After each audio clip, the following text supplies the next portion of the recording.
Deputy CM Pawan Kalyan మీద మళ్ళీ YS Jaganmohan Reddy నోరు పారేసుకున్నారు. కార్పొరేటర్కి ఎక్కువ, ఎమ్మెల్యేకి తక్కువ అని చెప్పి ఆయన మొదటిసారి ఎమ్మెల్యేగా అయ్యారు. ఒకటేసారి కాదు, మొదటిసారి ఎమ్మెల్యే అయ్యారు.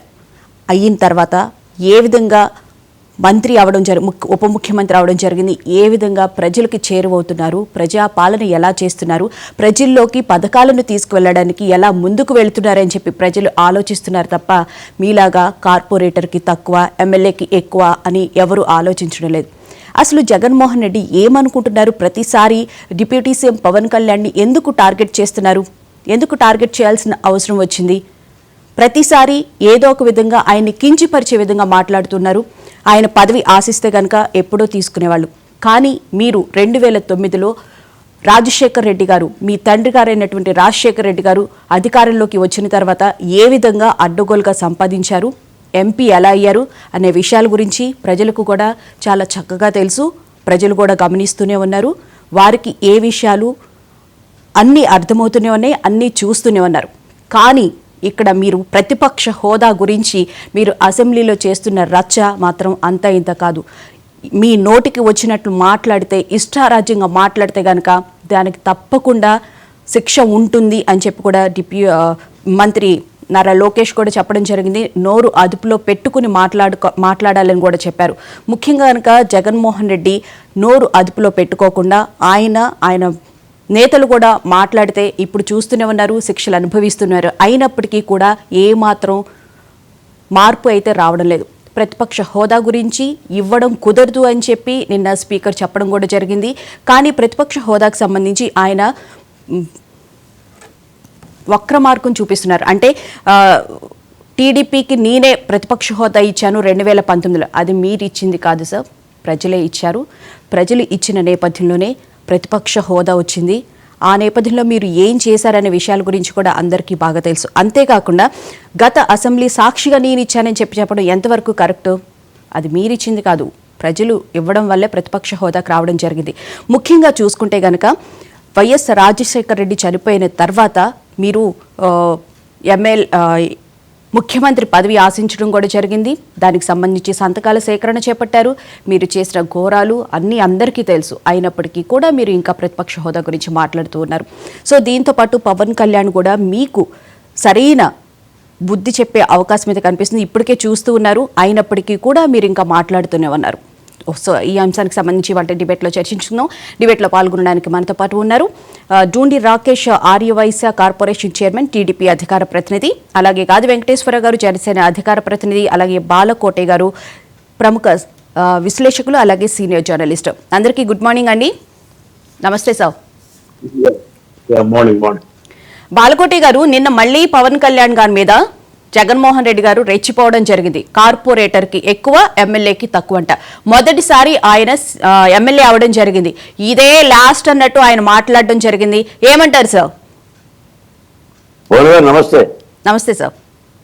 పెద్దలు గాది వెంకటేశ్వర గారికి, సోదరుడు డుండి గారికి నమస్కారాలు. నిన్న కూడా నేను జగన్మోహన్ రెడ్డి గారి పాత్రికేయ సమావేశం మొత్తం మేము చూసాము. చాలా వైరల్ అయింది. వాళ్ళ సోషల్ మీడియా కానీ, అధికార వాళ్ళ పత్రిక కానీ దాని ఏదో పెద్ద పండగలాగా జగన్మోహన్ రెడ్డి గారు చెప్పినది కూడా చాలా సూక్తులాగానే చెప్పుకుంటుంది. నిజానికి ఏంటంటే ఒకసారి జగన్మోహన్ రెడ్డి గారు మాట్లాడిన మాటలో, స్పీకర్ గారు మాట్లాడిన మాటలో, లేదా లోకేష్ గారు మాట్లాడిన మాటల్లో, లేదా పవన్ కళ్యాణ్ గారు మాట్లాడుతున్న మాటలు ఒకసారి వినండి. ఇప్పుడు ఎవరు చొక్కా గుండీ పెట్టుకుంటున్నారు, ఎవరు బాధ్యతగా చేతులు కట్టుకుంటున్నారు, ఎవరు బాధ్యతగా ప్రజల పక్కన మాట్లాడుతున్నారు, ఎవరు చొక్కా గుండీ దెబ్బతీసి మాట్లాడుతున్నారు, మనకు అర్థమవుతూ ఉంటుంటుంది. నాకు తెలిసి జగన్మోహన్ రెడ్డి గారికి తెలియకే కాదు పక్ష హోదా ఎలా వస్తుంది, అధికార పక్ష హోదా ఎలా వస్తుంది జగన్మోహన్ రెడ్డి గారికి చాలా క్షుణ్ణంగా తెలుసు. తెలిసి ఆయన ఈ ప్రతిపక్ష హోదా నాకు ఇవ్వటం లేదు అనేది ప్రజల్లో ఏదో కొత్త వివాదాన్ని చేయటం కోసం అడ్డం పెట్టుకుంటున్నాడు. నిజానికి నిన్న స్పీకర్ గారు చెప్పింది, అయ్యన్న పాత్రుడు గారు, ప్రజాస్వామ్యంలో ఏది ఇచ్చినా ప్రజలు ఇవ్వాల్సిందే. వార్డు మెంబర్ పదవి దగ్గర నుంచి ముఖ్యమంత్రి పదవి వరకు ప్రజలిస్తేనే తీసుకోవాలి. వాళ్ళే దేవుళ్ళు. ఏ పూజారి వరం ఇవ్వడు, దేవుడే వరం ఇస్తాడు. ఒక ముఖ్యమంత్రి అవ్వాలంటే ఒక రాష్ట్రానికి పోటీ చేసిన శాసనసభ స్థానాల్లో అర్ధభాగం అంటే సగభాగం గెలిచి ఉండాలి. ఎమ్మెల్యేలందరూ శాసనసభ పక్ష నేతగా ఎన్నుకొని ఉండాలి. వీరంతా గవర్నర్ దగ్గరికి వెళ్ళాలి, గవర్నర్ ఎంపిక చేయాలి, గవర్నర్ ప్రమాణ స్వీకారం చేయాలి. ఇది ఎవరో ఒకరు పెట్టిన నిబంధనలు కావు ఇవి. ఇది శాసనసభ నిబంధనలు అండర్ రాజ్యాంగ నిబంధనలు. దేశానికి ప్రధానమంత్రులు కూడా అంతే, ప్రతిపక్ష హోదా కూడా అంతే. కనీసం 10% సీట్లు ఉండాలి. ఇప్పుడు ఆయన ప్రతిపక్ష పార్టీ నాయకుడే జగన్మోహన్ రెడ్డి గారు. ప్రతిపక్ష పార్టీ నాయకుడు కాదని ఎవరు అనరు. పైగా ఆయన అంటాడు, మీరే హీరో మీరే విలను, మీరే నాయకులు మీరే ప్రతి అంటే ఇటు గుద్దేది నువ్వే ఇటు గుద్దేది నువ్వే అంటాడు. నేను ఒక్కనే కదా ఉంది, ఉన్న పార్టీలన్నీ శాసనసభలో 3 పార్టీలు అధికార పక్షమే కదా, తెలుగుదేశం, జనసేన, బీజేపీ పార్టీలు, నేనే కదా ఉంది, నాకెందుకు ఎవరు అంటాడు. నిజానికి ఏంటంటే ఆంధ్రప్రదేశ్లో వైసీపీ పార్టీ ఒకటే ప్రతిపక్ష పార్టీ కాదు. సిపిఐ ఉంది, సిపిఎం ఉంది, కాంగ్రెస్ ఉంది, లోక్సత్తా ఉంది, ఆమ్ ఆద్మీ ఉంది, బహుజన్ సమాజ్ పార్టీ ఉంది. ఏది వైఎస్ఆర్ కాంగ్రెస్ పార్టీ కంటే ముందుగా పుట్టిన పార్టీలు ఇవన్నీ 150 సంవత్సరాలు కలిగిన పార్టీలు ఇవి. కానీ వాళ్ళకి ఏంటంటే శాసనసభలో ఎమ్మెల్యే లేరంతే. మీకు గతంలో అంటే ప్రతిపక్ష పార్టీ పాత్ర పోషించాలంటే ప్రతిపక్ష హోదా అక్కర్లేదు అనేది నా ఉద్దేశం. నువ్వు పార్టీ అయి ఉంటే చాలు. అసలు ఒక విధంగా చెప్పాలంటే నేను కూడా ప్రతిపక్షమే కాదు, నా పార్టీ లేదంతే. మేము జేఏసీరమే. ఇప్పుడు అమరావతి విషయంలో కానీ, పోలవరం విషయం కానీ, ప్రత్యేక హోదా విషయం కానీ, లేదా ఆ 5 ఏళ్ళు జరిగిన అరాచకాలు, హత్యలు, అత్యాచారాలు, శిరోమండలాలు, మానభంగాల మీద మేము ఎలా మాట్లాడాం? ప్రతిపక్ష హోదా ఉన్న వాళ్ళకన్నా కూడా బాగానే మాట్లాడుతున్నారు, ప్రతిపక్షంగానే మాట్లాడుతూ ఉన్నారు. సంఘాలుగా ప్రజల తరపున అసలు ప్రజల తరపున మాట్లాడటమే ప్రతిపక్షం నా ఉద్దేశంలో. దానికి ఒక చీర కట్టనక్కర్లా, బొట్టు పెట్టనక్కర్లా, కాటుకు పెట్టనక్కర్లా, మల్లెపూలు పెట్టనక్కర్లా. మరి జగన్మోహన్ రెడ్డి గారు ఏమో పూలు ఇస్తే మంచం దగ్గర పోతా, నాకేదైనా బండి కొనిస్తే నేను అత్తారింటికి పోతా అని ఆయన మాట్లాడుతున్నాడు. అందుకని నిన్న చాలా స్పష్టంగా స్పీకర్ గారు చెప్పింది ఏంటంటే, జగన్మోహన్ రెడ్డి గారికి ప్రతిపక్ష హోదా ఎలా వస్తుందో ఆయనకు బాగా తెలుసు. కాబట్టి 2019 జూన్ 13 ఒక 5గురు నేను లాగేసుకుంటే 17 మిగులుతాయి, ఆ ప్రతిపక్ష హోదా కూడా రాదు అని ఆయన స్వయంగా బెదిరించాడు అనేది స్పీకర్ గారు చెప్తున్న మాట. రెండోది, ఈయన హైకోర్టులో వేసిన పిటిషన్ ఇప్పటి వరకు విచారణకు అర్హత ఉందా లేదనేది కూడా కోర్టు తేల్చలా. అసలు ఈ పిటిషన్ మనం విచారించవచ్చా? శాసనసభ కొన్ని నియమ నిబంధనలు ఉన్నాయి, శాసనసభ స్పీకర్కి అధికారాలు ఉన్నాయి. ఆయన అధికారాల్లో ప్రవేశించి ఈ పిటిషన్ మనం విచారించవచ్చా లేదని కోర్టు మాట్లాడుతుంటే, ఇప్పటికే తీర్పు వచ్చేసినట్టు, కోర్టు ఏదో చెప్పేసినట్టు, స్పీకర్ వినట్టు, లేదా స్పీకర్ కార్యదర్శి విన్నట్టుగా ఆయన ప్రచారం చేస్తున్నాడు. కాబట్టి ఇది సభా హక్కుల ఉల్లంఘన కింద వస్తుంది. అయినా కూడా స్పీకర్ గారు పెద్ద మనసు చేసుకొని ఇంత దుష్ప్రచారం చేస్తున్న శాసన సభ మీద నేను జగన్మోహన్ రెడ్డి గారిని క్షమిస్తున్నానని చెప్తున్నాడు ఆయన. అంటే ఒక ప్రజాస్వామిక హేతువుగా చూడండి ఆ ఔదార్యం. మరి జగన్మోహన్ రెడ్డి గారు ఏం మాట్లాడుతున్నారు? నిన్న కూడా అన్నారు పవన్ కళ్యాణ్ గారు, నీకు ముఖ్యమైన మాట భువన్ గారు, పవన్ కళ్యాణ్ గారు ఏమన్నాడంటే 40% ఓట్లు వస్తే ప్రతిపక్ష హోదా ఇవ్వాలంటే అదేదో జర్మనీలో ఉంది ఆ పాలసీ, పర్సెంటేజ్ ప్రకారం చూడాలంటే జర్మనీ వెళ్తే అలా వస్తాయి అని అన్నాడు. నేను అడుగుతున్నాను జగన్మోహన్ రెడ్డి గారికి, ఇప్పుడు దక్షిణాఫ్రికాలో ఉన్న 3 రాజధానుల ఫార్ములా నీకు పనికొచ్చినప్పుడు, ఇప్పుడు ఆ దక్షిణాఫ్రికా ఎక్కడ ఉందో మాకు తెలియదు, ఆ మొదనష్టపు 3 రాజధానులు మాకు తెలియదు, ఏ దక్షిణాఫ్రికా ఎప్పుడు పోయాడో నాకు తెలియదు, ఆ 3 రాజధానులు ఎప్పుడు చూసాడో మాకు తెలియదు. దాన్ని తెచ్చి ఆంధ్రప్రదేశ్ నెత్తిని పెట్టి ఆ మూడు అని అన్నప్పుడు మరి 40% ఓట్లు వచ్చిన జగన్మోహన్ రెడ్డి గారి పార్టీ కానీ ఆయన కానీ జర్మనీ పాలసీని ఎందుకు అంగీకరించదు? అంగీకరించాలి కదా. ఆ మాట ఎవరో విలేకరు అనుకుంటారు, పెట్టుకున్న విలేకరి, పిలుచుకున్న విలేకరు, మళ్ళీ ఇదే విలేకరులేం కాదు. మళ్ళీ ఏ బాలకోటలు అంటాడో క్వశ్చన్ అయితే నాలాంటి క్వశ్చన్ అడిగింది అనుకోండి, కింద జారిపోద్ది, పైన జారిపోద్ది. అంటే స్క్రిప్ట్ రాసేవాళ్ళు కదా సార్, ముందు స్క్రిప్ట్ రాసిచ్చిన దాని ప్రకారమే కదా చెప్పేది. మీరు సడన్ గా క్వశ్చన్ అడిగితే ఎట్లా చెప్తారు? సమాలు లేచి తొక్క ఇట్లా చదువుకొని కార్పొరేటర్కి ఎక్కువ, ఎమ్మెల్యేకి తక్కువ. మీకు ఒక మాట చెప్తా పవన్ గారు ఈ సందర్భంగా, వెంకటేశ్వర గారు ఉన్నారు కాబట్టి, అసలు ఈ పరాభవాలని భరించి భరించి భరించే పవన్ కళ్యాణ్ గారు అంత ఎత్తున లేచారు, అంత స్థితికి వెళ్ళారు. అంటే నువ్వు పోటీ చేసిన 2 చోట్ల నువ్వు గెలవలేదు, నిన్ను గీటు దాటనియ్యం, నువ్వు దత్తపుత్రుడు, నువ్వు పావలా స్టారు అని ఎన్నింటి భరించి భరించి సహించి సహించి తొక్కి నారదేస్తానని చెప్పి శపథం చేసి తొక్కి నారదేశాడు. నిన్న మేడం విజయవాడలో ఒక మిత్రుడి దగ్గర ఉంటే ఓ జనసేన పార్టీ అతను ఆ పోసానికి ఇష్టం వీడియో చూపించాడు. నేను పూర్తిగా పోసాని గారిది ఇప్పటివరకు నేను చూడలేదు. ఆయన మాట్లాడాడు నేను మాట్లాడుతున్నానులే కానీ పవన్ కళ్యాణ్ గారు తిట్టాడు అని పూర్తిగా వినలేదు. నిజంగా కనుక ఆయన పవన్ కళ్యాణ్ గారి భార్య గురించి అన్న మాటలు కానీ, బిడ్డల గురించి అన్న మాటలు కానీ వింటే, పవన్ కళ్యాణ్ గారు కాబట్టి ఇంకా శాంతియుతంగా సహించాడు, భరించాడు. నేను అధికారంలోకి వస్తే మీ సంగతి చూస్తా పొడకల్లారా అని అక్కడి వరకు అన్నాడు. కానీ అదే ఈ రంపచోడవరం, ఈ దండకారని గుత్తికోయలైతే ఇలాంటి మాటలు అన్న వాళ్ళని కింద కోసుకుని వెళ్ళిపోతారు. అలాగనే ఏ పాకిస్తాన్లో అయితే రోడ్డు మీద నిలబెట్టి చంపేస్తారు మేడం, బతకనివ్వరు మేడం. నిజంగానే నేను చెప్తున్నా. ఎందుకంటే అలాంటి మాటలో అన్నం తినేవాడు కానీ, అమ్మకు పుట్టినోడు కానీ ఎవ్వడు భరాయించలేడు. మళ్ళీ ఇప్పుడు శుద్ధపోసలాగా ఆయన మాట్లాడటం, వాళ్ళకి వైసీపీ పార్టీ కానీ సోషల్ మీడియా కానీ వంతబాడటం. ఏది అక్రమం మేడం? చేసే తప్పులన్నీ చేసుకొని ఒక అభాగ్యుల్ని, దళితుల్ని, సత్యవర్ధన్ నువ్వు కిడ్నాప్ చేసి నీ కారులో ఎక్కించుకొని, లిఫ్ట్లు ఎక్కించుకొని, ఆయన ఏదో మాకేమి తెలియదు అక్రమ అరెస్ట్ అని చెప్పి వాళ్ళ నేను వంశీ అంటాం, జగన్మోహన్ రెడ్డి గారు వత్తాసు పలకటం ఏమిటి? ఇప్పుడు ఇదే అంశం మీరు అంటున్నది ప్రతిపక్ష హోదా. ఆయన చాలా స్పష్టంగా చెప్పాడు, ఎవరిస్తారు నీ ప్రతిపక్ష హోదా? నీకేమన్నా మళ్ళీ ఛాలెంజ్ అంటే ప్రజల్లోకి వెళ్ళిపోయి ప్రజల్లో ఎన్నికల్లో గెలుచుకోవటమే.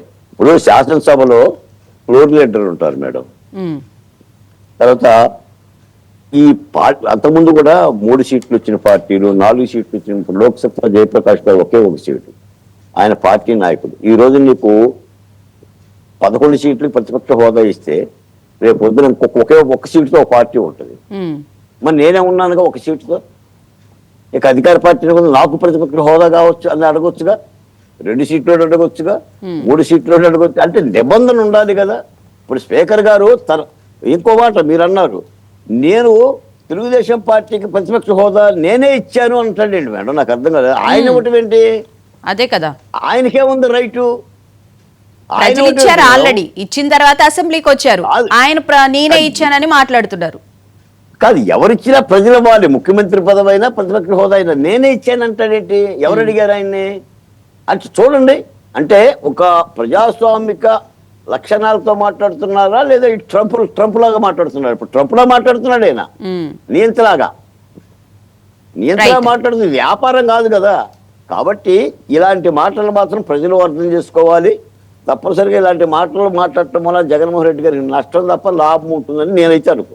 రైట్. వెంకటేశ్వర గారు, ముఖ్యంగా ఎందుకు ప్రతిసారి పవన్ కళ్యాణ్ గారిని టార్గెట్ చేయడం జరుగుతుంది? అయితే దానికి రియాక్ట్ అయ్యారు మనోహర్ గారు కూడా, కోడి కత్తికి ఎక్కువ గొడ్డలకి తక్కువ అన్నట్లుగా కూడా. అంటే మాటల విషయంలో ఎందుకు ఆయన ప్రతిసారి నోరు జారుతున్నారని చెప్పి అనుకోవాలి?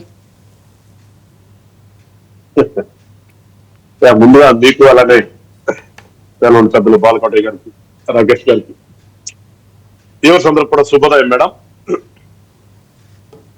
అందుకే భయం వాస్తవం చెప్పాలంటే ఆ పేరు పవన్ కళ్యాణ్ అనే పేరుంటేనే భయం. చూసాం కదా నిన్న, వాళ్ళు ఎవరు అడగంగానే లేచి వెళ్ళిపోయి ఆ 2 మాటలైనా కానీ కూర్చుని చెప్పలేదు. అవును, కూర్చుని చెప్పి మళ్ళా ఉంటే అది ఒక అనుకోవచ్చు, లేచేసాడు. అసలు ఆ పేరు ఉచ్చరించగానే అంటే ఏమంటాం మనం మాట్లాడదు కదా, ఆయన పేరుంటే ఉలికి పెడతాడని, అట్లా ఉలికి పడి లెగిశాడు, పైకి లేచి వెళ్తూ ఏదో అనేసి వెళ్ళిపోయాడు చెప్తే, అది కూడా కూర్చుని రైట్ రాయల్ గా కెమెరా ముందుకు చూసి మాట్లాడినటువంటి పరిస్థితి ఉంది. అంటే పవన్ కళ్యాణ్ గారు అనే వ్యక్తి ఆయనకి కల్లాకు వస్తున్నట్టున్నాడు అని, నిద్ర పట్టట్లా, నిద్ర పోనట్లేదు.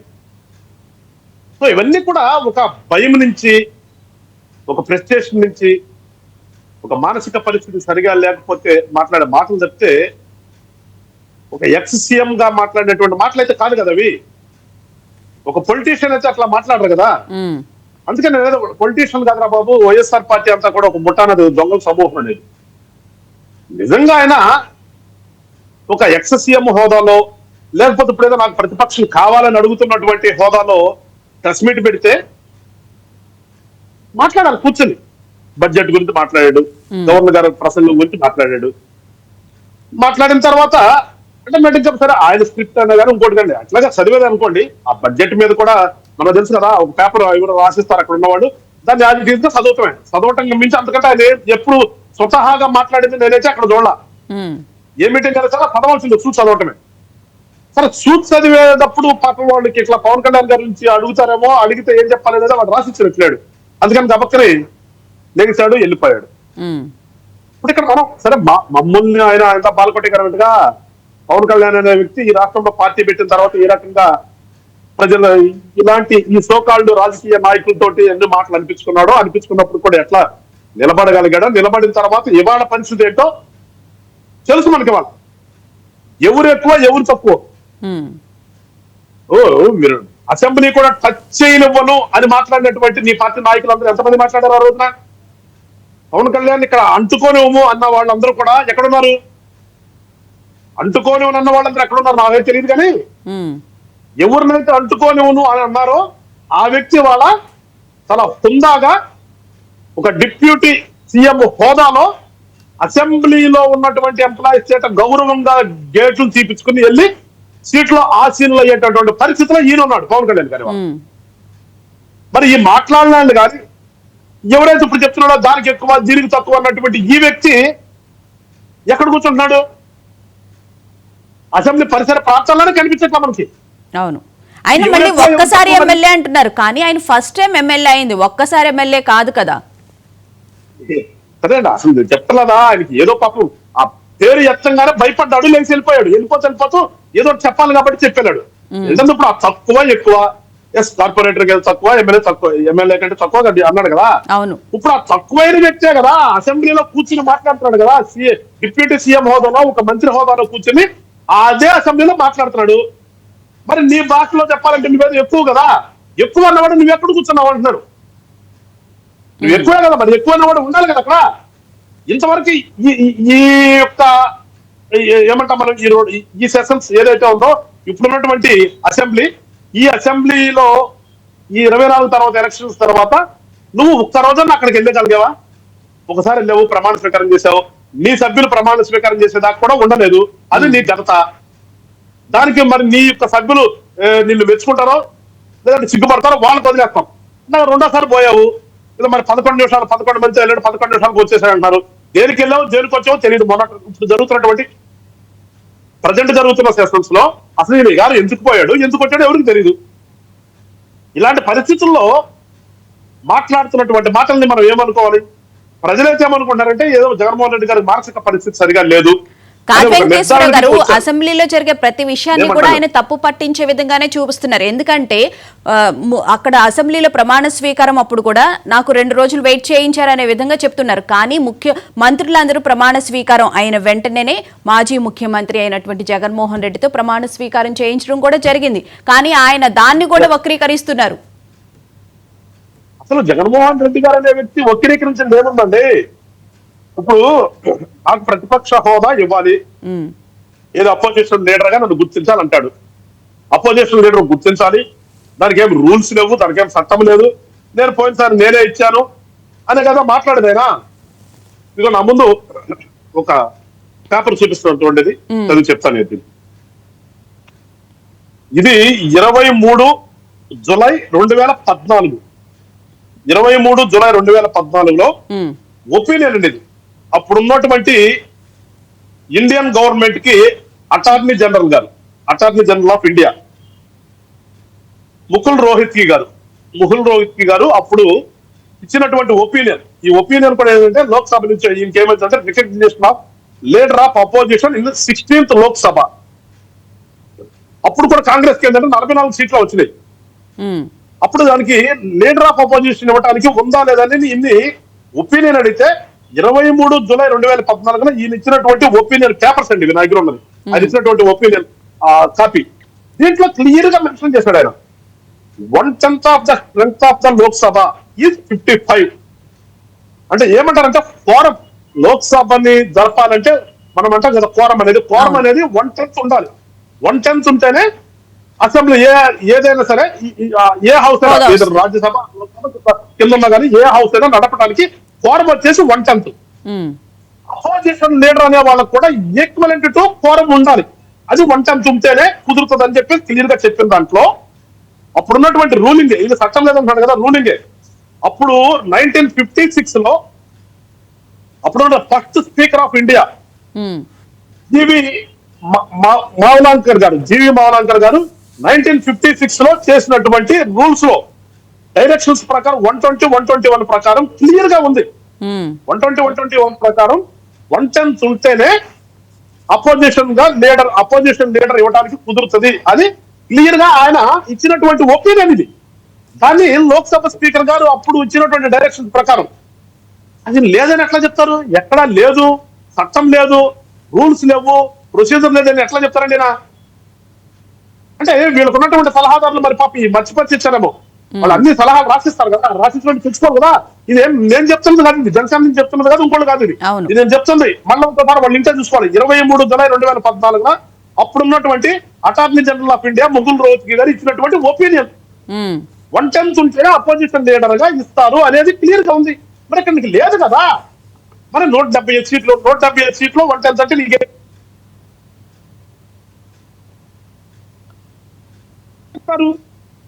లేదు, నాకేదో 5 నిమిషాలు ఇస్తారు, 5 నిమిషాల తర్వాత మాట్లాడినవారు అని బయట నువ్వు గద్దాలు పెడుతున్నావు. నువ్వు ఇప్పుడు వెళ్ళావు అసలు నువ్వు అసెంబ్లీకి. ఈ 24 ఎలక్షన్ అయిపోయిన తర్వాత ఏర్పడినటువంటి ఈ అసెంబ్లీకి, ఈ శాసనసభలో నువ్వు ఎప్పుడైనా మాట్లాడావు?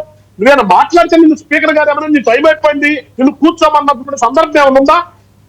నిన్న ప్రెస్ మీట్లు ఏమంటాడు? నేను ఇదంతా చెప్పడానికి గంటన్నర పట్టింది కదా, మరి నేను ఇదంతా అసెంబ్లీలో చెప్పాలంటే నాకు ఇంత టైం కావాలి కదా.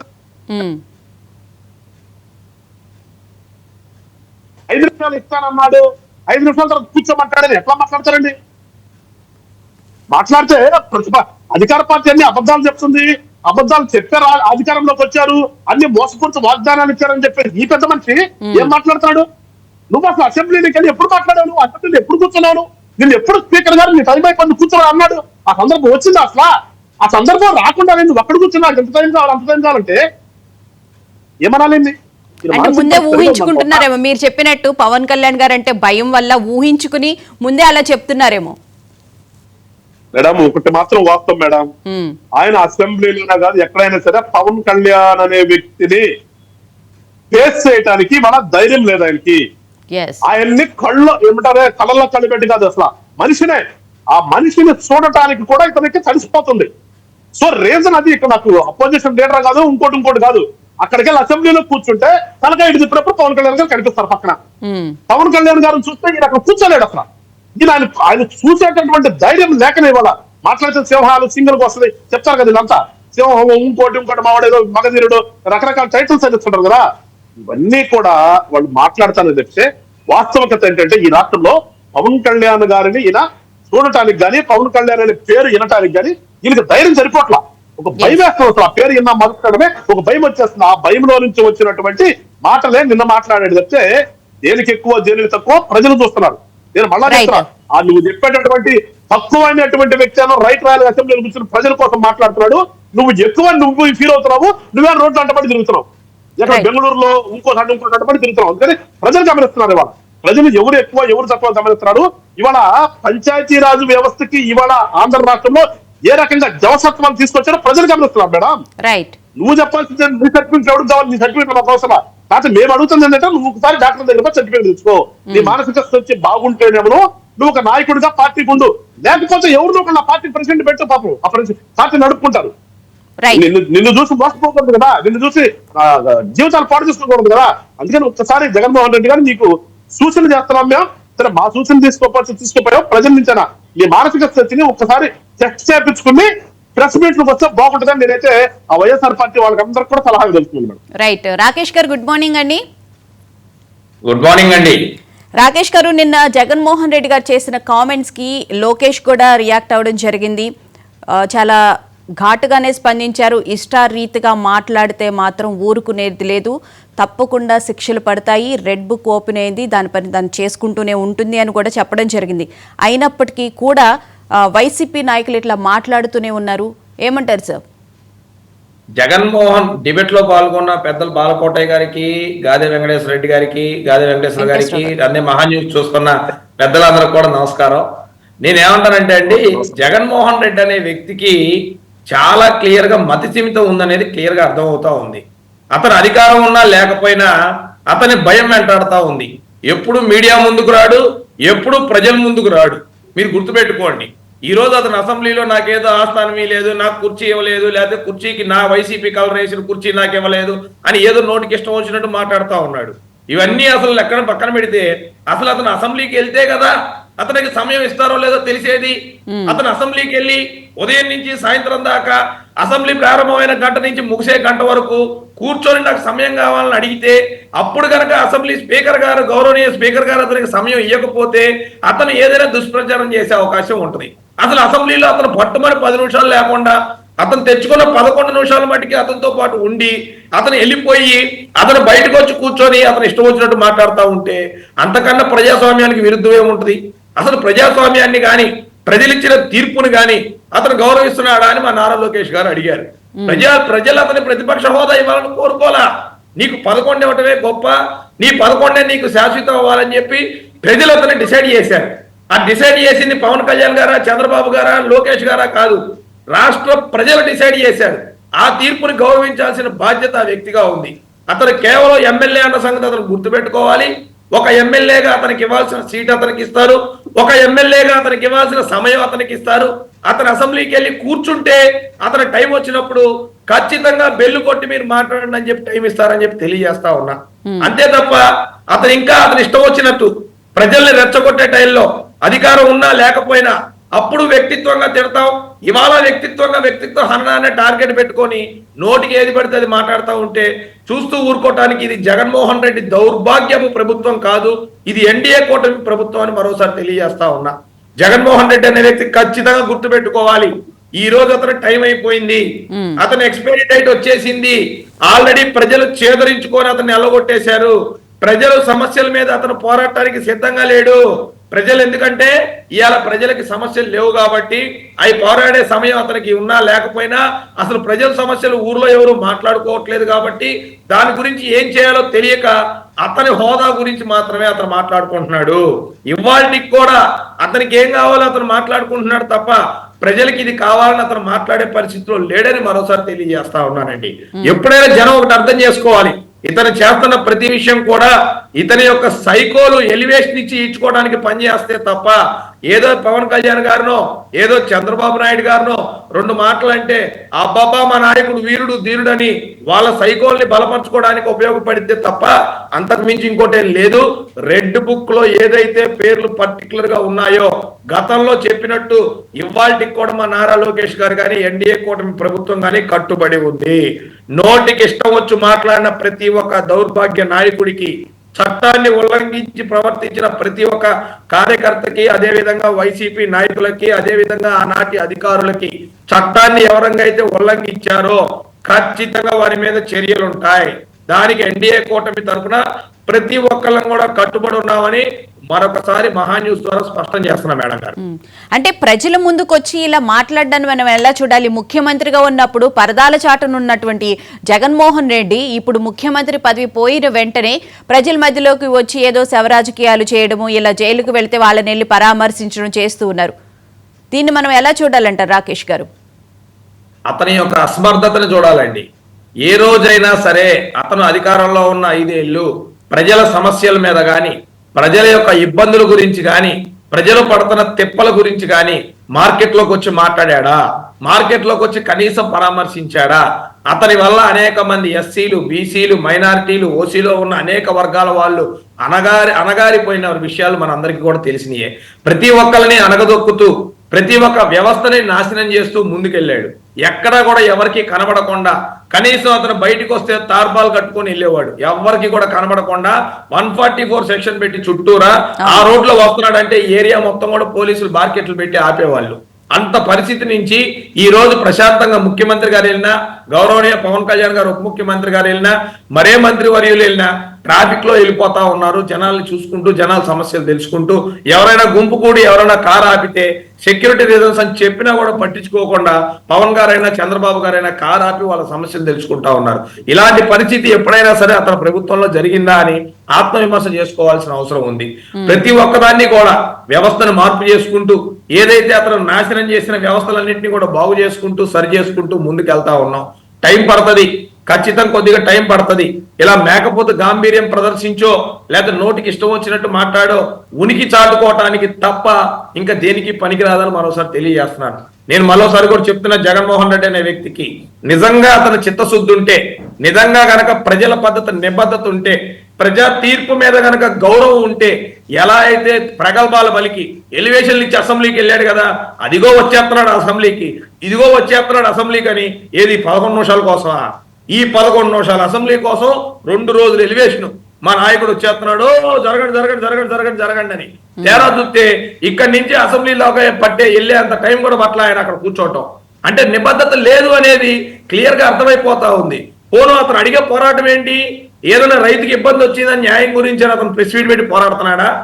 ఏదైనా బీసీలు, ఎస్సీలు న్యాయకత్వానికి ఇబ్బంది వచ్చిందని పోరాడుతున్నాడా? ఇంకెవరికైనా ప్రాబ్లం వచ్చింది, దీనికి న్యాయం చేయండి, మీ ఎన్డీఏ కూటమి మీద పట్టించుకోవట్లేదు అతను ఏమైనా పోరాడుతున్నాడా?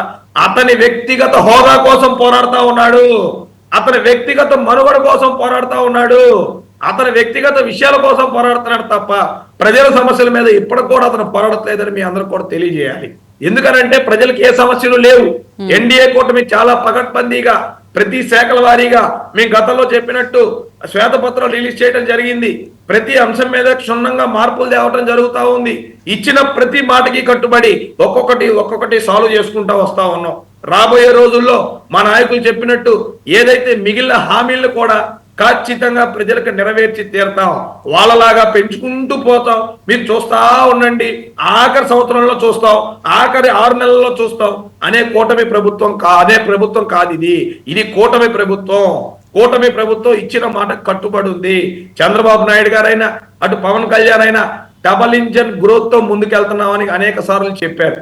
రాష్ట్రానికి ఏం కావాలో, ఎక్కడెక్కడ వ్యవస్థల్ని సర్వనాశనం చేశారో వాటన్నిటిని కూడా సరి చేసుకుంటూ గాలిలో పెట్టుకుంటూ, అదే విధంగా ఎవరైతే ప్రజాస్వామ్యాన్ని కూని చేసిన ప్రతి ఒక్కళ్ళ పేర్లు రెడ్ బుక్ లో ఉన్నాయి. ఆ రెడ్ బుక్ ని చూసుకుంటూ ఖచ్చితంగా ఆ ప్రకారంగా పనిచేసుకుంటూ వెళ్తా ఉన్నాం. జగన్మోహన్ రెడ్డి అనే వ్యక్తికి ఇప్పుడు కూడా మళ్ళీ చెప్తా ఉన్నాం, అతను ప్రజల సమస్యల మీద మాట్లాడటం నేర్చుకోండి. నిజంగా ప్రజల సమస్యలు ఉన్నాయని వైసీపీ భావిస్తే మీరు అరవకుండా అసెంబ్లీకి వెళ్ళి ఎంతమంది ఉన్నారు, ఏం చేశారు అనేది కాదు. ఇందాక బాలకోటయ్య గారు చెప్పారు, పోరాడాలి అంటే బోల్డ్ అన్ని దారులు. నిజంగా సమస్య ఉంటే బాలకోటయ్య గారు లాంటి వ్యక్తులు ఆయనకి రాజకీయ పార్టీ ఉండి పోరాడారా? ఎమ్మెల్యే, ఎంపీ, ఎమ్మెల్సీ పదవులు ఉండి పోరాడారా? అమరావతి రైతుల కోసం పోరాడారు, బలుగు బలహీన వర్గాల కోసం పోరాడారు. అలా పోరాడిన వ్యక్తులు, అలా పోరాడిన సంస్థలు ఏ హోదా ఉందని పోరాడాయి. ఈ రోజు నిజంగా సమస్య ఉంటే నువ్వు పోరాడాలి. సమస్య లేని చోట నీ హోదా కోసం, నీ వ్యక్తిగత డెవలప్మెంట్ కోసం ఈ రోజు నువ్వు అడుగుతున్నావే తప్ప అంతకు మించి ఇంకోటేమి లేదు. ప్రజలు ఏదైతే నీకు ఇవ్వాలని డిసైడ్ చేశారో అదే ఇచ్చారు. ప్రభుత్వం కానీ, స్పీకర్ గారు కానీ, అసెంబ్లీ కానీ ప్రజా తీర్పుని గౌరవిస్తాయి కాబట్టి ప్రజలు నిర్ణయించిన దాన్నే ముందుకు తీసుకెళ్తాం. ఇవాళకైనా అతను మనసు మార్చుకొని ఏదైతే తన ప్రభుత్వంలో జరిగిన తప్పుల్ని ప్రభుత్వం ముందు ఒప్పుకొని అతను కనుక బైండ్ ఓవర్ అవ్వాల్సిన అవసరం ఉంది. దాన్ని ఖచ్చితంగా ప్రభుత్వం ఒక కమిటీ వేసి ముందుకు తీసుకెళ్తామని కూడా మరోసారి తెలియజేస్తున్నారండి. రైట్. బాల్కోటి గారు, ముఖ్యంగా చూసుకుంటే 2019లో పవన్ కళ్యాణ్ గారు పోటీ చేసి ఓడిపోయినప్పటికీ కూడా ఆయన ప్రజల మధ్యలోనే ఉన్నారు, ప్రజల సమస్యలు తెలుసుకున్నారు, 3000 మంది రైతులకి సహాయం చేశారు, 30 కోట్ల మేర నిధులు విడుదల చేయడం కూడా జరిగింది. అంతేకాకుండా మొన్న కృష్ణ వరదలు వచ్చినప్పుడు కూడా 6 కోట్ల రూపాయలు ఆయన ఇవ్వడం జరిగింది. మరి దీన్ని కార్పొరేటర్కి ఎక్కువ, ఎమ్మెల్యేకి తక్కువ అంటారా, లేక ఒక ఉప ముఖ్యమంత్రిగా స్పందించాలనుకోవాలా? దీన్ని మనం ఎలా చూడాలి? అంటే ప్రజల సమస్యలని ఆయన చాలా దగ్గరగా చూశారు, ప్రజల మధ్యలోనే ఉన్నారు ఇన్ని సంవత్సరాల నుంచి. అయినప్పటికీ ఆయన జగన్మోహన్ రెడ్డి గారు కామెంట్ చేయడాన్ని మనం ఎలా అర్థం చేసుకోవాలి అసలు?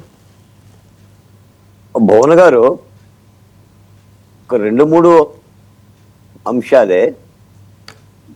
ఇప్పుడు ప్రజాస్వామ్యంలో ఏది ఇచ్చినా ప్రజలు ఇవ్వాల్సిందే, ఎలా ఇచ్చినా ప్రజలు ఇవ్వాల్సిందే. ఇప్పుడు మాలాంటి వాళ్ళం శాసనసభలో పోటీ చేయలేకపోయాం. చేసి గెలిస్తే మేము కూడా సభకి వెళ్ళొచ్చు, వెంకటేశ్వర గారు కూడా వెళ్ళొచ్చు, డూండి గారు కూడా వెళ్ళొచ్చు. ఇప్పుడు నేను అడుగుతున్నాను మేడం, ఆంధ్రప్రదేశ్లో దళితులు ఒక పెద్ద సంఖ్యలో ఉన్న వాళ్ళు, సామాజిక వర్గాల్లో మేము అన్యాయానికి గురవుతున్నాం, మమ్మల్ని హత్య చేయబడ్డారు, మేము శాసనసభలో మాట్లాడాలి, నాకు శాసనసభలకి అనుమతి ఇవ్వండి, నన్ను లోపలికి రానివ్వండి అంటే రాణిస్తారండి? రాణిస్తారా మేడం? చాలా మంది ఉన్నాం మేము అని మా సమూహాలను తీసుకెళ్లి మేము ధర్నాలు చేసి గొడవలు చేస్తే సభకు రాణిస్తారా మేడం? అంటే దేనికైనా ఒక నిబంధన ఉంటుంది కదా. పోతే భువన గారు, నాణానికి 2 పార్శ్వాలు ఉన్నట్టుగా బొమ్మ బొలుసు, ప్రజాస్వామ్యానికి కూడా 2 పార్శ్వాలు, ఒకటి అధికార పక్షం, 2 విపక్షం. ఇక్కడ విపక్షం, అధికార పక్షం రావటానికి ఉండే అర్హతలు దానికి ఉంటాయి, విపక్ష హోదా పొందటానికి సంబంధించిన అర్హతలు నీకుంటాయి. కానీ విపక్ష పార్టీ పాత్ర పోషించొద్దని కాదు.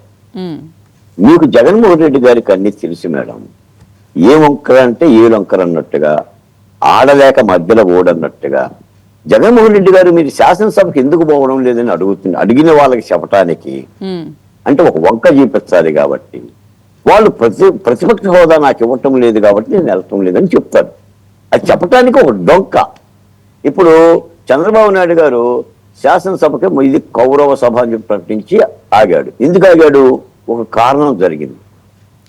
భువనేశ్వరి దేవుని అవమానపరిస్తే ఆయన సభని కౌరవ సభగా మాట్లాడి బయటకు వచ్చాడు. అంతకుముందు కూడా జగన్మోహన్ రెడ్డి గారు కూడా శాసనసభను 1 ఏడాది పాటు బహిష్కరించింది. ఏమని? నాకు మైక్ ఇవ్వటం లేదు అని. చరిత్రలో కూడా చాలా మంది చాలా సందర్భాల్లో, తమిళనాడు కానీ, ఆంధ్రప్రదేశ్ కానీ, ఇతర రాష్ట్రాలు కానీ కొన్ని సందర్భాల్లో ఏదైనా అవమానకరమైన సంఘటన జరిగితే సభను బహిష్కరించారు. ఇప్పుడు జగన్మోహన్ రెడ్డి గారిని శాసనసభలో అసలు అడుగే పెట్టలా, 11 వచ్చినాయి. ఎలా వెళ్ళాలి? ఏం చెప్పాలి అడిగిన ప్రజలకి అంటే ఒక వంక చెప్పాలి, ఒక డొంక చూపించాలి. నాకు ప్రతిపక్ష హోదా ఇవ్వటం లేదు, నేనే కదా 3 పార్టీలు అధికార పక్షం అయినప్పుడు అని చెప్పి మాట మాట్లాడుతుంది.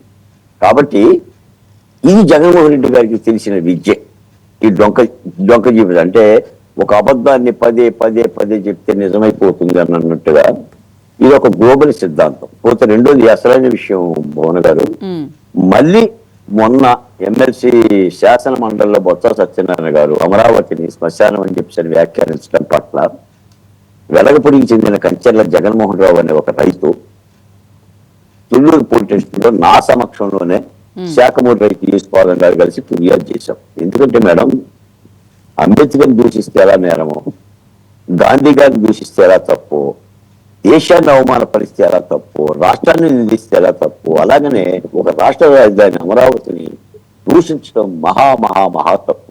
ఎందుకంటే ఇది ప్రాంతీయ విద్వేషాలకు దారి చేస్తుంది. ఇప్పుడు కాదు మేడం, నేను పుట్టిన నేలని, నేను నమ్ముకున్న నేలని ఇలా శ్మశానమని, ఎడారని, కమ్మూరిదని, స్వార్థపరులని, అసలు అమరావతిలో జంతువులు ఉంటాయి తప్ప మనుషులు లేరని మాట్లాడుతుందంటే ఆయన మీద కేసు కట్టకపోతే ఎలా మేడం? ఇప్పుడు కూటమి ప్రభుత్వాన్ని కూడా నేను అడుగుతున్నాను, ఇప్పుడు పోసాని కృష్ణమురళి మీద కేసు ఎందుకు అయ్యింది? కులాల మధ్య, మతాల మధ్య, ప్రాంతాల మధ్య విభజన పెట్టాడు అని. పవన్ కళ్యాణ్ గారి బిడ్డలను దూషించినందుకు కూడా అరెస్ట్ చేయాల, ప్రాంతీయ కలతలు లేపని పెట్టారు.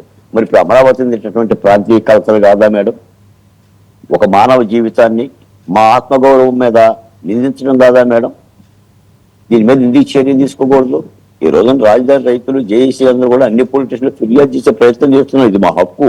మేము కూటమి ప్రభుత్వాన్ని, ముఖ్యమంత్రిని కూడా అడుగుతున్నాం, ఎందుకు కేసు కట్టరు మేడం? వాట్సాప్ లో మెసేజ్ పెట్టినందుకు రంగనాయకం అరెస్ట్ చేసినప్పుడు, వాట్సాప్ లో మెసేజ్ ఫార్వర్డ్ చేసినందుకు అంకబాబుని అరెస్ట్ చేసినప్పుడు అన్నప్పుడు, అమరావతి రైతులు కట్టుకున్న చీరల మీద కామెంట్లు చేసినప్పుడు వాళ్ళు భుజానికి వేసుకునే సంచుల మీద కామెంట్లు చేసినప్పుడు దీన్ని ఎందుకు కట్టరు? ఆయన బొత్స సత్యనారాయణ లావుగా ఉండని భయపడుతుందంటే కూటమి ప్రభుత్వం ఎందుకు కట్టరు మేడం? నేను అడుగుతున్నాను కూటమి ప్రభుత్వాన్ని. అందరి మీద చర్యలు ఉంటాయండి తప్పకుండా. వాళ్ళు అదే చెప్తున్నారు, అందరి మీద చర్యలు ఉంటాయి, కాకపోతే ముందు వెనక అని చెప్పి. అంటే జగన్మోహన్ రెడ్డి గారి పరిపాలనలోనూ మేము ఇలాంటి మాటలు పడి, చంద్రబాబు నాయుడు గారు ముఖ్యమంత్రిగా ఉన్నప్పుడు కూడా ఇలాంటి మాటలు పడాల్సిన కర్మ ఏంటి మేడం? తప్పనిసరిగా చర్యలు తీసుకోవాలి. మూడోది ఏంటి మేడం, ఆయనకుంది నిన్న మీరు గమనించారో లేదో, జగన్మోహన్ రెడ్డి గారు ఆల్రెడీ సూపర్ 6 బడ్జెట్ కూడా చెప్పాడు నిన్న. సూపర్ 6 పథకాలు అమలు జరగాలంటే మొత్తంగా రాష్ట్రంలో 79,786 కోట్లు కావాలి. అది తల్లికి దీవెనైనా, గ్యాస్ ఫ్రీ బస్ అయినా ఇవన్నీ కావాలి. గత బడ్జెట్లో అంటే ఓటైన అకౌంట్ బడ్జెట్లో 7,242 కోట్ల రూపాయలు కేటాయించారు. 865 కోట్లే ఖర్చు పెట్టారు. ఈ బడ్జెట్ లో 17,179 కోట్ల రూపాయలు కేటాయించారు. అంటే మీరు ఆలోచించండి, అంటే సూపర్ 6 పథకాలకు ఎన్ని డబ్బులు కావాలి? ఈ చంద్రబాబు నాయుడు గారు అమలు జరపలేడు, ఈ ఇవ్వలేడు అనేది ప్రజల్లోకి బాగా తీసుకెళ్లి వాళ్ళు రెచ్చగొట్టి అంటే రాష్ట్ర పరిస్థితి చెప్పకుండా, అప్పుల గురించి చెప్పకుండా, అభివృద్ధి గురించి చెప్పకుండా, ఉపాధి అవకాశాల గురించి చెప్పకుండా, పరిశ్రమల గురించి చెప్పకుండా, దీన్నే చెప్తే ఈ క్రింది కులాల్లో ఒక వ్యతిరేకత వస్తుంది. ఆ వ్యతిరేకత నాకు అవకాశాన్ని ఇస్తుంది అని చెప్పేసి ఆయన మాట్లాడుతున్న తీరు. కాబట్టి ఇది వ్యూహాత్మకంగా వేస్తున్న అడుగులు. నేను కూటమి ప్రభుత్వాన్ని కూడా కోరుతుంది ఏంటంటే, ఈ పథకాల అమలు విషయంలో కానీ, తీసుకుంటున్న చర్యల విషయంలో కానీ, రాష్ట్ర పరిస్థితి అంతా, కొండలో ఉన్న గింజలంతా, కొండలో ఉన్న పాలంతా ఎంతవరకు మనం చేయగలుగుతున్నాం, ఆయన ఎంత బొక్కిల్లాడు, ఏం మిగిల్చిల్లాడు జగన్మోహన్ రెడ్డి గారు. జగన్మోహన్ రెడ్డి నిజంగా అయితే కుండ ఖాళీ చేసిపోయాడు. సంవత్సరానికి 60,000 కోట్ల రూపాయల మేర అప్పు చేశారు సంవత్సరానికి. బాండాగారం అంతా ఖాళీ అయిపోయింది. బాండాగారం అంతా ఖాళీ అయిపోయి కుండలో ఉన్న భూమంతా నూదిని మాడు చెక్కలు మిగిల్చి నువ్వు సూపర్ 6 ఎందుకు ఇట్లా, నువ్వు సూపర్ 6 ఎందుకు ఇట్లా ఇస్తారు. ఇవ్వని పరిస్థితి ఏం కాదు. ఈ రోజున 4,000 రూపాయలు పెన్షన్ ఇస్తున్నారు ఎక్కిన, పొడిగించుకుంటే వాళ్ళ ఫ్రీ బస్ గురించి ఆలోచిస్తున్నారు. మొన్న తల్లికి వందనం బడ్జెట్ గురించి కూడా ఆలోచించారు. నేను అనేది ఏంటంటే, అసలు రాష్ట్రంలో ఉన్న పరిస్థితులు ఏంటి ఈ కాకుండా ప్రజలు రెచ్చగొట్టే తీరులు చేస్తున్నారు. కాబట్టి కూటమి ప్రభుత్వం కూడా ఏం చేయాలంటే, ఈ క్రింది కులాలని ఈ సంక్షేమ పథకాల మీద ఆధారపడే కులాలను చైతన్యవంతం చేసేందుకు కార్యక్రమం తీసుకొని వీటిని అర్థం చేయించాలి. ఎందుకంటే జగన్మోహన్ రెడ్డి గారిని ఎంత తిట్టినా మనకు వచ్చే ప్రయోజనం ఏం లేదు. కానీ ఆయన వేస్తున్న విషయానికి విరుగుడు జల్లాలంటే ప్రభుత్వ పరిపాలనలో క్రింది కులాల ప్రతినిధులు ఉండాలి. అది కార్పొరేషన్ పదవులైనా, ఎమ్మెల్సీలైనా, లేదంటే ప్రభుత్వానికి సంబంధించిన బాధ్యత కలిగిన పదవులు తప్పనిసరిగా ఉండాలి. చెప్పేవాడే చెప్పారు మేడం. బాలసుబ్రహ్మణ్యం గారు పాట పాడితే అందంగా ఉంటుంది, ఇంకోళ్ళ పాడితే ఉండదు కదా. నారదుల వారు హరికథ చెప్తే బాగా ఉంటుంది. అందుకని ప్రజలను కూడా ఏంటంటే క్రింది కులాల తరపున సంబంధిత ప్రతినిధులు పెట్టుకొని చెప్పాల్సిన అవసరం ఉంది. నేను మీ సందర్భంగా ఒకే మాట అడుగుతున్నాను, రాష్ట్ర ప్రభుత్వాన్ని బొత్స సత్యనారాయణ గారి మీద నోటీస్ ఇచ్చి ఏదైనా విచారణ చేయండి. అమరావతి మీద ఎలాంటి పరాభవాన్ని, పరాన్నభకుల వ్యాఖ్యల్ని నిలుపుదల చేయమని కోరుతున్నాను. వెంకటేశ్వర గారు, ఇప్పుడు ప్రతిపక్ష హోదా గురించి జగన్మోహన్ రెడ్డి గారు పదే మాట్లాడుతూ ప్రజల్లోకి తీసుకువెళ్లే విధంగా ఆయన ఎందుకు ప్రవర్తిస్తున్నారని చెప్పి అనుకోవాలి. ఎందుకంటే ప్రతిపక్ష హోదా గురించి ఆయన అన్నిసార్లు చెప్తుంటే ఎందుకు ఇవ్వచ్చు కదా అని చెప్పి ప్రతి ఒక్కళ్ళు ఆలోచించే విధంగా కూడా ఆయన చేస్తున్నారేమో అనిపిస్తుంది. మేబీ కావచ్చు మేడం. ఎందుకంటే వెళ్లే పరిస్థితులు లేనప్పుడు నేను ఇందుకు వెళ్ళట్లేదు అని చెప్పేసి ప్రజలను నమ్మించే ప్రయత్నం మీరు అంతగా చేసేది అంటున్నారు. భాగమే ఇది ఈ ప్రతిపక్ష నాయకుడు హోదా ఇవ్వండి అనేది. అంతమించి ఏం లే.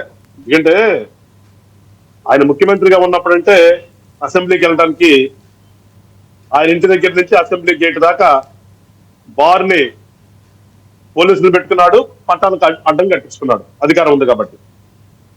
ఇప్పుడు అది కుదరదు. పట్టాలు కట్టరు కదా, పట్టాలు కట్టి పోలీసులు నుంచారు కదా రోడ్డు మీద బాటి నీకు. అవును, వెళ్ళే పరిస్థితి లేదు. ఎందుకంటే అధికారం ఉన్నప్పుడే నువ్వు అసెంబ్లీకి వెళ్ళాలంటే దాక్కుని పోయావు. ఆ పరిస్థితికి వచ్చిందో రాష్ట్ర ప్రజలంటే తెలుసు. సో ఇవాళ వెళ్ళే పరిస్థితి లేదు. వెళ్ళకుండా ఉండాలంటే ఎంత చెప్పినట్టుగా అక్కడికి వెళితే వాళ్ళ ఇంకా చూసే ధైర్యము లేదు. ఆడికెళ్ళి ఏం మాట్లాడతాడండి నా దేని గురించి మాట్లాడగలడు, ఏం మాట్లాడగలుగుతాడు, దేని గురించి మాట్లాడగలుగుతాడు, దీనికి ఏం అవగాహన, దీనికి ఉన్న అవగాహన ఏంటి? దోసుకోవటమే కదా, అంతకు మించి ఏంటి ఏం చేసింది? వీళ్ళు ఘనకార్యాలు ఏమైనా ఉన్నాయా? సో అసెంబ్లీకి వెళ్ళాలంటే మాట్లాడగలగాలి కదా, మాట్లాడాలంటే ఏం మాట్లాడడం తెలియదు. ఒక సబ్జెక్ట్ ఏదైనా ఒక సబ్జెక్ట్ జరుగుతుంటే తన మీద కరెంట్ అఫైర్స్ లాగా మాట్లాడినాడు, ఏదైనా రాసుకుని పోవాలి. ఎవడు కూర్చుంటే పక్కన రాసిస్తాడు, ఆ రాసిచ్చేవాడు ఇంట్లో ఒకటి రాసిస్తాడు, అక్కడికి వెళ్ళిన తర్వాత అది ఉండదు. దేని పక్షం లేని పరిస్థితి. సో ఇక్కడ ఏమి చేయలేని పరిస్థితి, ఏమి మాట్లాడలేని పరిస్థితి, వెళ్ళే పరిస్థితి కాదు. అంతమించి అసలు అసెంబ్లీకి వెళ్దామనే ఆలోచన ఆయనకి లేదు. సో దాని నుంచి బయటపడాలంటే ఏదో ఒకటి ఎంచుకోవాలి, దానికే ఇది. అందుకే నేను చెప్తుంది, ప్రజలు ఏమనుకుంటున్నారంటే ఏదో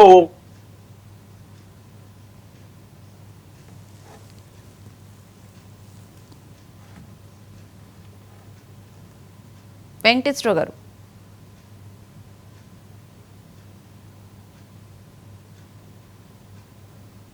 రైట్, టెక్నికల్ ప్రాబ్లం వచ్చినట్టుంది. నెక్స్ట్ రాజేష్ గారు, ఏంటి అసలు ప్రతిపక్ష హోదా గురించి ఆయన ప్రజల మధ్యలోకి వెళ్లే విధంగా ప్రతి ఒక్కళ్ళు ఆలోచించే విధంగా మాట్లాడుతున్నట్లు అనిపిస్తుంది. ఈ నేపథ్యంలోనే ఆయన ప్రతిసారి అసెంబ్లీకి వచ్చినా రాకపోయినా ప్రతిపక్ష హోదా ఇస్తేనే వస్తాను వస్తాను వస్తాను అని చెప్పి ఆయన నొక్కి ఒక్కడి నుంచి చెప్తున్న సందర్భం అయితే కనిపిస్తుంది.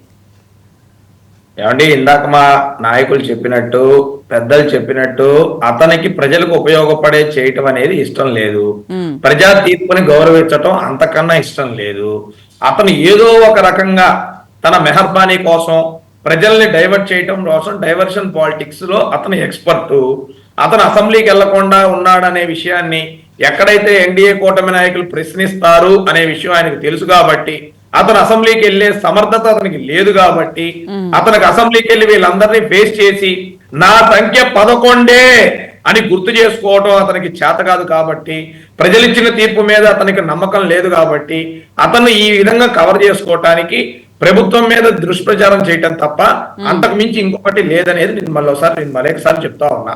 ఈ మాత్రం దానికి మా స్పీకర్ గారో లేకపోతే ఇంకొకళ్ళు రూల్స్ ప్రకారం ఒక రూల్ చెప్పారు. కేవలం ఇన్ని రోజులు కనుక అసెంబ్లీకి రాకపోతే ఖచ్చితంగా సభ్యత్వం రద్దు అవుతుంది అని చెప్పని ఒక ఇన్ఫర్మేషన్ కనుక బయటకు వస్తే డగ వణికిపోయాడు. వణికిపోయి ఏం చేయాలో అర్థం కాక తన సోషల్ మీడియా పేటిఎం బ్యాచ్ తో ఎలివేషన్ ఇచ్చుకున్నాడు. అదిగదిగో వచ్చేస్తున్నాడు అన్న, ఇదిగదిగో తీశాడు బళ్ళు, ఇదిగదిగో వచ్చేస్తున్నాడు అసెంబ్లీకి అని ఎలివేషన్ ఇచ్చి పబ్లిసిటీ చేసినంత సేపు కూడా ఆయన అసెంబ్లీలో ఉండలేదు. అదే చెప్తున్నానండి, విపరీతంగా పబ్లిసిటీ చేసి సాయంత్రం కూడా అక్కడికి ఒక గంట కూడా కూర్చోకుండా కేవలం 11 నిమిషాలు కూర్చొని తుస్సుమని వెనక్కి వచ్చాడు. వెనక్కి వచ్చి ప్రెస్ మీట్ పెట్టి మేము అసెంబ్లీని బాయ్కాట్ చేస్తున్నాం. ఎందుకు చేస్తున్నారంటే ఎవరికీ తెలియదు, కారణం ఏంటంటే తెలియదు. నాకు హోదా ఇవ్వలేదు కాబట్టి నా వ్యక్తిగత కారణాల కోసం నేను రాజీనామా నేను తెచ్చి బయటకు వస్తున్నానని చెప్తా ఉన్నాడు. నేను ఒకటే ఉన్నా, నిజంగా గనక జగన్మోహన్ రెడ్డి అనే వ్యక్తికి చిత్తశుద్ధి ఉంటే అతనికి ప్రతిపక్ష హోదా కావాలి అని అంతగానం గొడవ చేస్తున్నాడు కదా, అతను 11 ఎమ్మెల్యేలు రాజీనామా చేసి దీన్ని రెఫరెండం గా తీసుకొని ఎలక్షన్కి వెళ్ళమనండి. మళ్ళీ ఇదే 11 సీట్లు కనుక అతనికి వస్తే ఖచ్చితంగా ఈ రెఫరెండంలో ప్రతిపక్ష హోదా అనేది అవసరమైతే క్లాజ్ లేకపోయినా కూడా క్లాజ్ పెట్టి ఇచ్చే ప్రయత్నం చేద్దాం.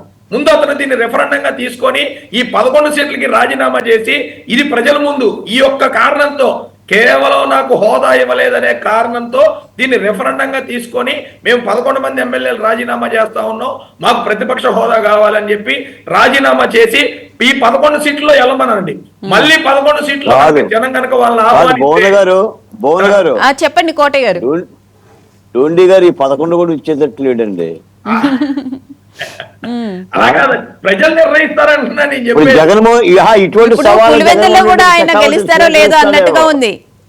మరి ఈ రోజు పరిస్థితి అలానే ఉంది. మరి ప్రతిపక్ష హోదా కావాలి అని ఊరికే ప్రజల్లో నానుడు, ప్రజల డైవర్షన్ పాలిటిక్స్, సోషల్ మీడియాలో పనికిరాని స్టోరీలు చెప్పటం, పెట్ట కథలు చెప్పటం, ఇతనేదో వీరుల్లాగా ఇవాళకి కూడా క్యారెక్టర్ అసాసినేట్ చేయటం, ముఖ్యంగా అతను అధికారంలో ఉన్నారనుకొని వ్యక్తిగతంగా ఇంకా ఉప ముఖ్యమంత్రి కానివ్వండి, ముఖ్యమంత్రి కానివ్వండి, వ్యక్తిగతంగా హీనంగా మాట్లాడటం ప్రజలెవరు కూడా చూస్తూ సహించరు.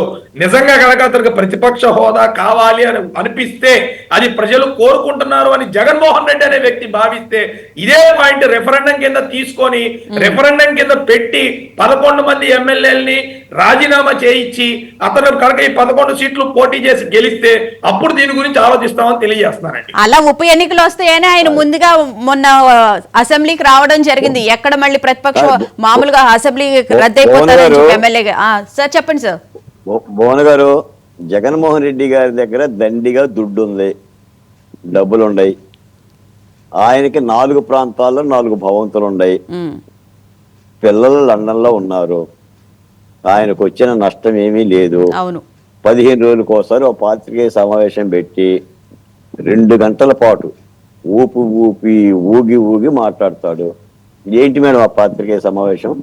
2 గంటలో నువ్వు సొక్కా చదువుకుంటూ, చేతులు మడుచుకుంటూ, ఇసురుకుంటూ, ఇప్పుడు చెప్పేవాడికి వినేవాడు లోకు అంట. పాత్రికేయులు కాబట్టి ఆ ఛాయ్ దగ్గర ఉండాలి కాబట్టి 2 గంటలు చెప్పింది చెప్పి ఆయన 2 గంటలు చెప్పిన ఉపన్యాసం నేను 10 నిమిషాల్లో మాట్లాడేస్తా. అంటే ఈ 2 గంటల ఉపన్యాసం శాసనసభలో చెప్పడానికి ఈయనకి సభానాయకుడితో పాటు మైకిస్తే ఈయన ఊక్కుంటూ చెబితే 124 మంది చెవుల్లో క్లాది పొరలు పెట్టుకుని వింటారా? ఏంటి మేడం మాట్లాడే మాటలు? ప్రతిపక్ష పార్టీ అంటే ప్రజల్లో ఉండే పార్టీ అని అర్థం. ప్రతిపక్ష హోదా ప్రజలు ఇస్తారు, వెళ్ళి ప్రజలను అడగాలి, ప్రజల్లో ఉండి యుద్ధం చెయ్యాలి. మీరు ఇంకొక చక్కని మాట అన్నారు, పవన్ కళ్యాణ్ గెలవకపోయినా జనసేన పార్టీకి 2019లో 1 సీటు వచ్చినా ఆ 1 సీటు కూడా వైసీపీ పార్టీ తీసుకున్నా పవన్ కళ్యాణ్ ఇంట్లో నిద్రపోయాడా? ప్రతిపక్షంగా పోరాడలేదా? నాకు ఆ హోదా ఇవ్వండి, ఈ హోదా ఇవ్వండి అని అడిగాడా? మీరు ఎన్ని మాటలు అన్నా ఆయన ఒక రాజకీయ పార్టీ పెట్టుకుంటే మీరేమన్నారు? దత్తపుత్రుడు అన్నారు చంద్రబాబు నాయుడు గారు. ఆయన రాజకీయ పార్టీ పెట్టుకుంటే ఆయన దత్తపుత్రుడు ఎట్టవుతాడు? ఇప్పుడు ఈ రోజున 3 పార్టీల మద్దతుతో సంకీర్ణ గవర్నమెంట్ వచ్చింది. ఏ పార్టీలు కలవకూడదా? రాజశేఖర రెడ్డి గారి పార్టీలో కలుపుకోలేదా? 2004లో ఆయన పోటీ చేయలేదా? వామపక్షాలతో కలిసి, టీఆర్ఎస్తో కలిసి. ఇది సంకీర్ణ ధర్మం. కేంద్రంలో ఏం పార్టీ ఉంది? పరిపాలనలో ఒక పార్టీనే ఉందా? భారతీయ జనతా పార్టీ, ఎన్డీఏ అంటే భారతీయ జనతా పార్టీనా? అన్ని పార్టీలు కావా? ఇండియా కూటమి అంటే ఏంటి? కలయికను కూడా తప్పుపడతావు. నేను సింహాన్ని సింగిల్గా వస్తే నేను ఎవరితో పొత్తు పెట్టుకున్నావు? పొత్తు అనేది ఎన్నికల ధర్మం, అది ప్రజాస్వామ్య లక్షణం. అది 4 ఉన్న చోట 6 ఉన్న చోట స్నేహభావంతో పోటీ చేయరా? అంటే నీకు దగ్గరికి ఎవడో రావట్లేదని చెప్పేసి అని నా దగ్గరకు వచ్చేవాడిని కూడా దూరం చేయమంటారా? అంటే నీకు నచ్చింది చెప్తావా? నువ్వు పొత్తు అంటే ఓకే, అవసరం మాత్రం పొత్తు పెట్టుకో. మీ అయ్యే పొత్తు పెట్టుకోండి. మీ అయ్యే పొత్తు పెట్టుకొని ముఖ్యమంత్రి అయ్యిండు. అవును. ముఖ్యమంత్రులు కూడా కాలు పట్టుకొని లాగింది. కాంగ్రెస్ పార్టీలో విపక్ష నాయకుడిగా చేసేవారు జగన్మోహన్ రెడ్డి గారు. నువ్వు 5 ఏళ్ళు పరిపాలన, ఇంకో మాట కూడా అన్నాడు, వైఎస్ఆర్ కాంగ్రెస్ పార్టీ వాళ్ళకి పథకాలు ఇవ్వద్దు అంటున్నాడు. బాబు గారి బాబు సొమ్మ, మీరు కేవలం ధర్మకర్తలు. ఇటువంటి మాటలు వింటేనంట గవర్నర్ గారు వెంటనే ముఖ్యమంత్రి పీఠం దగ్గర నుంచి చంద్రబాబు నాయుడు గారు దిచ్చేయాలంట. ఇది ఈ మాటకే.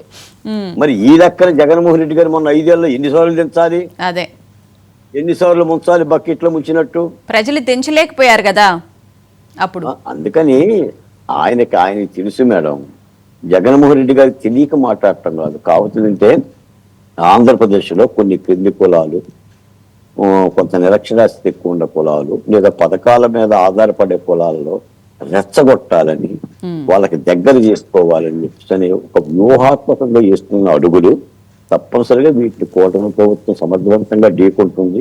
రైట్. వాళ్ళు చాలా బాధ్యతగా చేతులు కట్టుకునే ప్రజాస్వామిక పక్షంగా మాట్లాడుతున్నారు. వీటన్నిటి పట్ల కూడా కూటమి ప్రభుత్వం కూడా అప్రమత్తం ఉండాల్సిందే. ఎందుకంటే జగన్మోహన్ రెడ్డిని దూషించడం కంటే ఆయన చెప్తున్న మాటలు ప్రజల్లోకి పోకుండా ప్రజలను అర్థవంతం చేసుకోవాల్సిన అవసరం అయితే ప్రభుత్వానికి ఉంది. వాస్తవాలను ప్రకటించాల్సిన అవసరం ప్రభుత్వానికి ఉంది. వెంకటేశ్వర గారు మీరేమంటారు? మేము బాగుండేటట్టుగా మేమే ఆయన చిట్టడానికి మేమే టైం కేటాయించట్లేదు. ఆయన చిట్టాలనే ఆలోచన కూడా మాకు లేదండి. మేము ఇప్పుడు నిన్న ఆయన అట్లా మాట్లాడినా మా వాళ్ళు ఎక్కడో కూడా తిడితే జైల ఆయన తిట్టాలి కొట్టాలి అనుకుంటూ ఇంకో రకంగా వెళ్ళేవాళ్ళు. అందుకని నేను చెప్తాను, ఇప్పుడు నేను కూడా ప్రజలకి వివరించే ప్రయత్నమే చేస్తున్నాం. మేము మీకు ఆ ఒపీనియన్ 2014 ఒపీనియన్ మీకు మాట్లాడినా ఏదైనా ప్రొసీజర్ మాట్లాడినా మేము ప్రజలకి వివరంగా చెప్పే ప్రయత్నమే చేస్తున్నాము. అవును. ఖచ్చితంగా జనసేన పార్టీ ఆశయం కూటమి పెట్టిందంటే ఈ రాష్ట్రంలో మంచి కోసమే కూటమి. ఆయన అన్నట్టుగా ఆయన ఏం మాట్లాడినా మాకు అనవసరం. మాకు ప్రజలు, మేము రాజకీయ పార్టీ పెట్టింది ఈ రాష్ట్రంలో సేవ చేద్దామని ఒక ఆలోచనతో, ఈ రాష్ట్రానికి మాకు చేతనైనంత మంచి చేద్దామని ఒక ఆలోచనతో పెట్టాను తప్పితే ఈ రాష్ట్రంలో ఉన్నటువంటి ప్రజల సంపదను దోసుకుందామని ఆలోచనతో అయితే జనసేన పార్టీ ఏర్పాటు జరగలేదు. సో ఖచ్చితంగా మా ఆలోచన ప్రజల కోసమే, రాష్ట్ర అభివృద్ధి కోసమే ఉంటుంది. మేము ఆ దిశగానే వెళ్తున్నాం. ఒకళ్ళ గురించి మాట్లాడాల్సిన అవసరం మాకు లేదు. వాళ్ళు దాని అన్నా కానీ ఒక రకంగా చెప్పడం పట్టించుకోవాల్సిన అవసరం కూడా లేదు. నిన్న స్పీకర్ గారు కూడా అసలు వాట్ ఈజ్ వాట్ అనేది చాలా క్లియర్ గా అసెంబ్లీలో కూడా వివరించడం జరిగింది. 95 నుంచి ఏం జరిగింది, అప్పుడు ప్రతిపక్ష హోదా ఎందుకు ఇవ్వలేదు అనే విషయాల గురించి కూడా చాలా క్లియర్ గా కూడా ఎక్స్ప్లెయిన్ చేశారు, ప్రజలకు ఇవి తెలియాలి అని చెప్పి. అదే మేము చెప్తున్నాం. ఎందుకని ఇప్పుడు ఆయన ఏదో అక్కడ కూర్చుని మాకేదో మాట్లాడే అవకాశం ఉంటుందంటే జనం నిజమనుకుంటారేమో. నేను అందుకంటే అసలు నువ్వు వచ్చి కూర్చుని మాట్లాడితే అప్పుడు ప్రజలకు అర్థమైంది నీకు అవకాశం ఇచ్చారో లేదో. నువ్వు రాకుండా చెప్తే ప్రజలు మాత్రం అర్థం చేసుకోవటం లేదు అని అనుకుంటే అది ఆయన అవివేకం అనుకోవాలి చెప్తే అంతకు మించేం లేదండి. వాళ్ళ ప్రజలు ప్రతి కూడా అర్థం చేసుకున్నారు. మేము కూడా ప్రజలకు అనుగుణంగానే, ప్రజల యొక్క ఆకాంక్షలకు అనుగుణంగా ముందుకెళ్దామని ఒక ఆలోచనతున్నాం. కాబట్టి ఖచ్చితంగా మా ఆలోచన విధానంతో కూడా మాకు ఇచ్చినటువంటి మ్యాండేట్ కి మేము న్యాయం చేయాలి, ప్రజలకు మంచి చేయాలి. బాలకోట అన్నట్టుగా ఆ రాజధాని అనేది తక్షణ కర్తవ్యం. రాజధాని లేకుండా ఎక్కడ కూడా పరిపాలన కుదరదు. పరిపాలన చేయాలంటే దానికి ఒక సత్యమైన ప్లేస్ ఒకటి ఉండాలి. ఆ సత్యమైన ప్లేస్ లో కొన్ని ఆఫీసులు ఉండాలి. ఆఫీసుల దగ్గర పరిపాలన జరుగుతుంది. కనుక ఫస్ట్ ప్రయారిటీ ఆంధ్ర రాష్ట్రంలో రాజధాని నిర్మాణం. రాజధాని నిర్మించుకోవాలి. దాంతోపాటు అసంపూర్తిగా ఆగిపోయినటువంటి పోలవరం నిర్మిస్తే రైతాంగం అంతా కూడా మంచి జరుగుతుంది. ఇలాంటి ప్రయారిటీ ప్రాజెక్టులన్నీ కూడా తీసుకెళ్లే పనిలో మేము ఉన్నాం తప్పితే అతను ఏదో మాట్లాడతాడు, వాళ్ళు ఏదో వస్తారు, వాళ్ళ గురించి మాట్లాడదాం అన్నది నథింగ్. ఒక 5 నిమిషాలు కేటాయించాలి. వాళ్ళు మాట్లాడిన దానికి మేము కూడా ఒక సమాధానం చెప్పాలి. కాబట్టి 5 to 6 minutes కేటాయిస్తే అంతకు మించి ఆయన గురించి కానీ, వాళ్ళ గురించి, ఆ పార్టీ గురించి కానీ ఆలోచించవలసినటువంటి ఆవశ్యకత మాకు లేదు. ఆలోచించము కూడా. ఎందుకంటే ప్రతిపక్ష హోదా కూడా లేనటువంటి ఒక పార్టీ గురించి మేమేం మాట్లాడాలి? మాట్లాడాల్సిన అవసరం పడలే. మా ఆలోచన అంతా ప్రజలు, ఈ రాష్ట్ర అభివృద్ధి, ఆ రెండింటి మీద మేము వెళ్తున్నాము. ఖచ్చితంగా ప్రజల కోసం పనిచేస్తాం, ప్రజలు మెచ్చే విధంగా పనిచేస్తాం. మళ్ళా రానున్నటువంటి ఎలక్షన్ లో ప్రజలు మేము చేసినటువంటి మా పరిచయాన్ని చెప్పుకొని మేము ముందుకెళ్తాం. ఆ దిశగానే వాళ్ళ కుటుంబ ప్రభుత్వం వెళ్తుంది. మరీ ముఖ్యంగా పవన్ కళ్యాణ్ అనే వ్యక్తి రాష్ట్ర అభివృద్ధిలో కోసమే కూటమి పెట్టారు కాబట్టి ఆ దిశగానే వెళ్తాము. ఇలాంటి వాళ్ళు ఎన్ని దొరికినా కానీ ప్రజలు అర్థం చేసుకున్నారు. పవన్ కళ్యాణ్ గారు చేసినటువంటి పనులన్నీ ప్రజలు అర్థం చేసుకుంటారు. ప్రజలు అర్థం చేసుకున్నప్పుడు మాకు వీళ్ళ గురించి మేము ఆలోచించాం. ప్రజాస్వామ్యంలో ప్రజలే అంచమా అంటారు కదా. ప్రజాస్వామ్యంలో ప్రజలే అంచమం అన్నప్పుడు ప్రజల గురించే మేము ఆలోచిస్తాం. ఈ సోకాళ్ళు ఒకళ్ళిద్దరు ఇలాంటి వాళ్ళు వచ్చి మాట్లాడే దాని గురించి మేము ఆలోచించాల్సిన అవసరం ఆలోచించకూడదు. ప్రజలు అర్థం చేసుకుంటారు, దాంట్లో ముందుకెళ్తాను. Right, thank you so much Venkateswara garu, thank you so much Rakesh garu, thank you so much Balakoti garu debate లో పాల్గొన్నందుకు.